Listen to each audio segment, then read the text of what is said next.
Assalamualaikum warahmatullahi wabarakatuh. Kami kelompok 1 dari mata kuliah Teknologi Pengelolaan Hama akan menjelaskan tentang ekosistem. Next.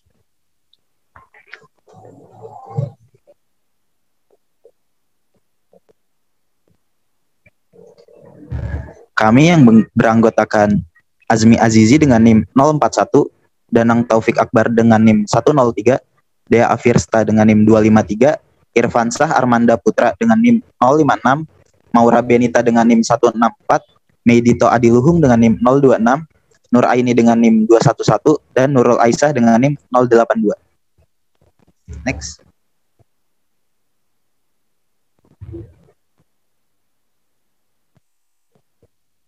Definisi ekosistem. Ekosistem merupakan hubungan timbal balik antara makhluk hidup dan lingkungan. Makhluk hidup antara lain tumbuhan hijau sebagai produsen, herbivora, karnivora, omnivora, dan dekomposer. Urutan ekosistem yaitu individu, populasi, komunitas, ekosistem, bioma, dan biosfer. Sekumpulan individu akan membentuk populasi. Sekumpulan populasi akan membentuk komunitas. Komunitas berinteraksi dengan faktor abiotik akan membentuk ekosistem.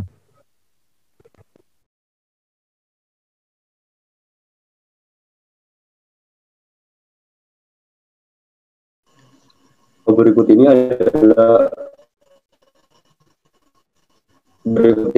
pendapat ahli ekosistem. Yang pertama adalah Tansen. Ekosistem merupakan suatu unit ekologi yang di dalamnya terdapat struktur dan fungsi. Struktur tersebut yakni berhubungan dengan keanekaragaman spesies. Pada ekosistem yang strukturnya kompleks, maka akan mempunyai keanekaragaman spesies yang tinggi. Sedangkan fungsi itu ialah berhubungan dengan siklus materi dan arus energi melalui komponen ekosistem. Selanjutnya, menurut Odum, ekosistem adalah sebagai unit yang mencakup semua organisme atau komunitas di area tertentu yang saling berinteraksi dengan lingkungannya, sehingga terjadi aliran energi di dalamnya. Next. Ekosistem pertama merupakan ekosistem yang terbentuk secara alami dari pengaruh alam sekitar, contohnya gurun, hutan, danau, dan sungai. Yang kedua adalah ekosistem buatan. Ekosistem buatan merupakan ekosistem yang dibuat oleh manusia, contohnya sawah, kebun, waduk, dan akuarium. Untuk komponen penyusun ekosistem sendiri juga ada dua. Yang pertama ada komponen biotik. Komponen biotik merupakan bagian dari suatu ekosistem yang terdiri dari makhluk hidup, contohnya produsen, konsumen, dan dekomposer.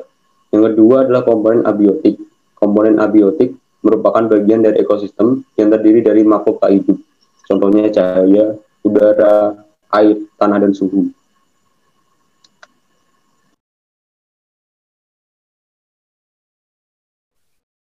Selanjutnya, ada suksesi ekologi. Suksesi merupakan sebuah proses perubahan pada suatu komunitas tumbuhan menjadi komunitas tumbuhan lain yang berbeda. Suksesi ekologi dalam suatu komunitas selama selang waktu tertentu.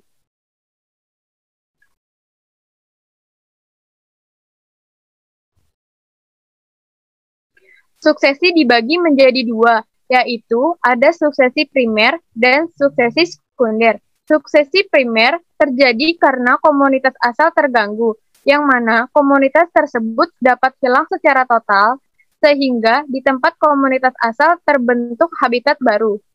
Gangguan tersebut dapat terjadi secara alami, seperti gunung meletus, tanah longsor, dan lain-lain. Tetapi, gangguan tersebut juga dapat disebabkan oleh manusia seperti penambangan batu bara, minyak bumi, dan timah. Suksesi primer terjadi pada wilayah baru dan belum ditemukan organisme di area tersebut.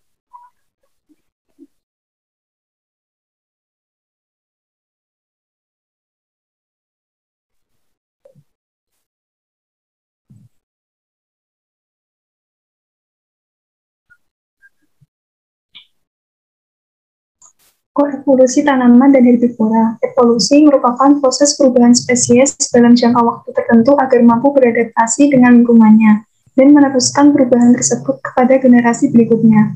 Evolusi menyebabkan terjadinya perubahan sifat populasi spesies.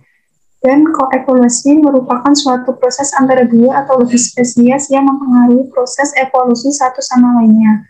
Koevolusi juga termasuk tipe-tipe adaptasi yang khas karena hubungan antar jenis makhluk hidup. Koevolusi digunakan untuk mendeskripsikan suatu keadaan yang melibatkan serangkaian adaptasi berbalikan atau resiprokal, perubahan pada suatu spesies yang berperan sebagai komponen seleksi untuk spesies lain.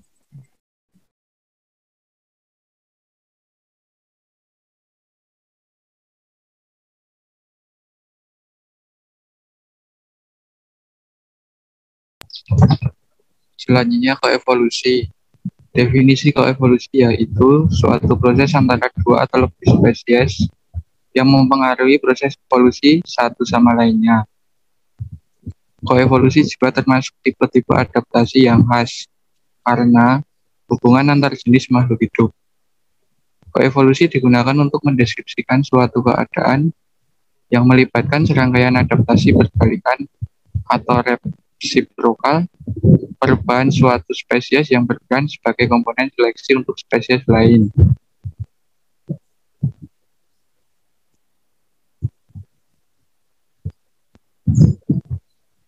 Koevolusi terjadi ketika spesies berevolusi bersama-sama.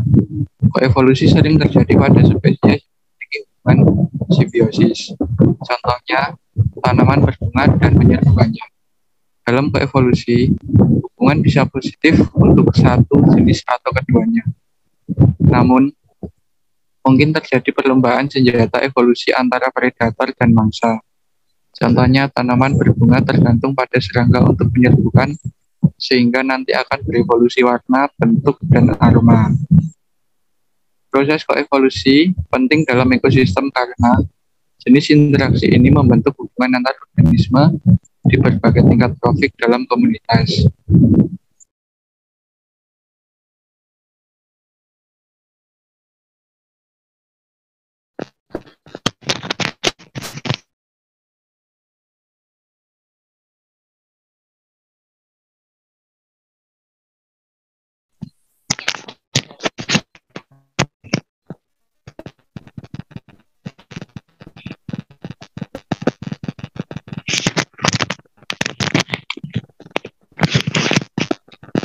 Kemudian, poin-poin koevolusi.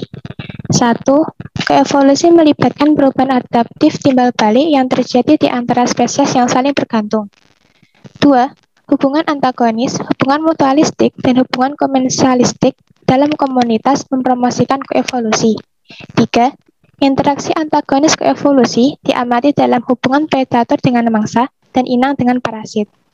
Yang keempat, interaksi mutualistik koevolusi melibatkan pengembangan hubungan yang saling menguntungkan antar spesies. Kelima, interaksi komensialistik koevolusi mencakup hubungan di mana satu spesies mendapat manfaat sementara yang lain dirugikan.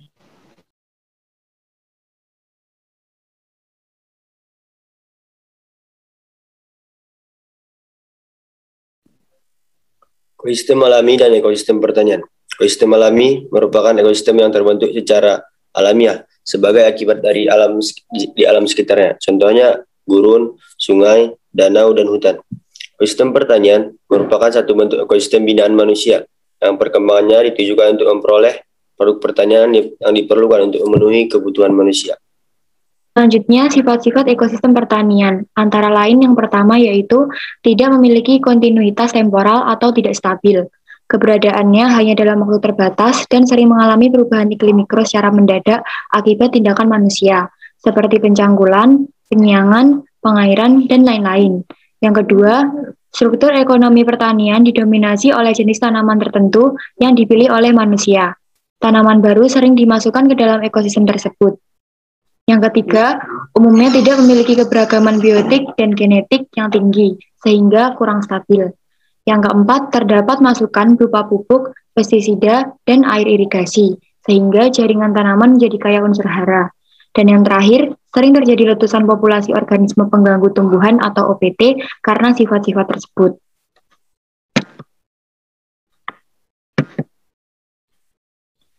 Sekian dari kami, kurang lebihnya mohon maaf. Apabila ada pertanyaan, silakan untuk diajukan. Terima kasih.